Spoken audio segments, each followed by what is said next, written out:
What up, guys? This is Grant's Comics here, back with another comic review, and today we're gonna review The Amazing Spider-Man number 787. Right there, boom. So, before we get into the cover, I want to tell you what this is about. So, this is about in the beginning. So, this whole time, Norman Osborn is talking to himself with Carnage, I believe. Um, So he's saying about how he wants to destroy Spider-Man. He has like a whole web like that leads him to Spider-Man's or Peter Parker's family, like Mary Jane, um, Flash Thompson, who is anti-Venom, Agent Anti-Venom, as you will, and stuff like that. And he kind of makes a reference to one of the older issues about snapping Gwen's neck, which was an old comic, an old Spider-Man comic back in the day. I gotta look that up. But if you guys know what comic that is, put in the comments below. And yeah, so in this point, um, he's basically still in, um, the Carnage is still in Norman Osborn, which, as you guys know, Norman Osborn is the Green Goblin, and um, Carnage, Symbiote, and Norman Osborn combined together. And yeah, and then so that happens, and one of the messed up parts um, in this comic is when Norman Osborn grabs a mice and he bites um, the mice's head off, and there's like a silhouette of him biting the head off the mouse, and that was kind of disturbing to me. But what are you gonna do?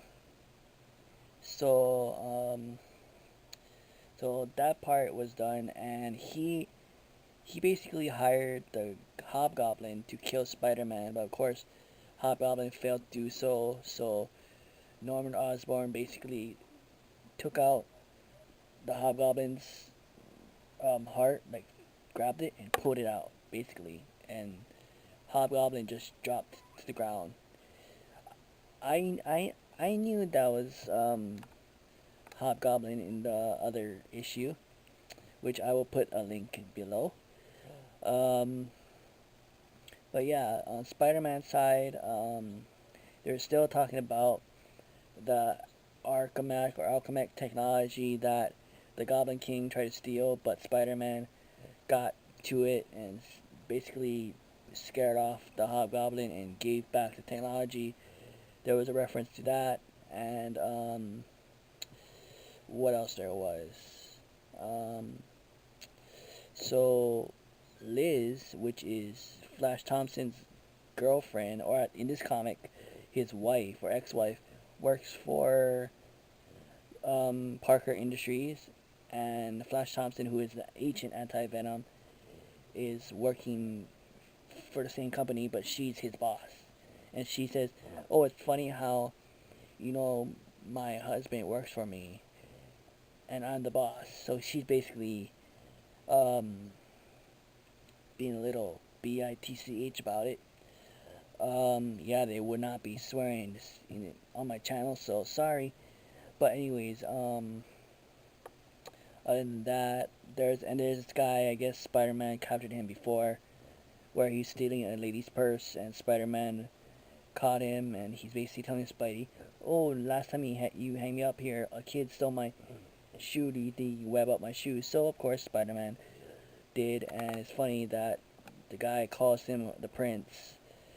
He's not a prince. He's a king of Marvel.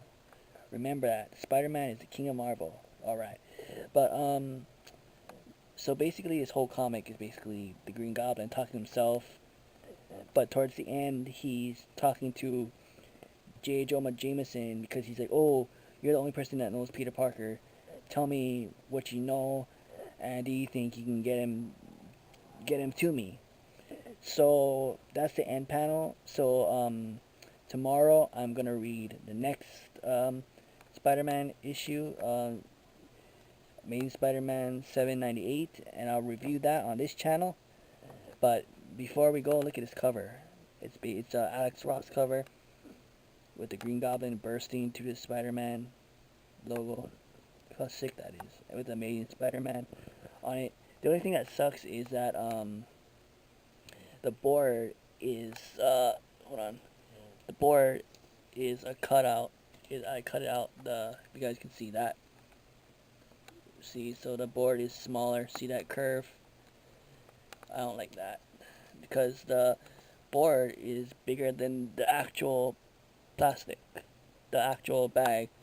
So I have to cut it to make it the size of the comic and the bag. So the comic fits, but the board sadly doesn't, and I had to cut it, and that's why it's all messed up. This is the only comic of the Alex Ross Red Goblin run that actually has a cutout board. The rest is perfect. But other than that, give this video a thumbs up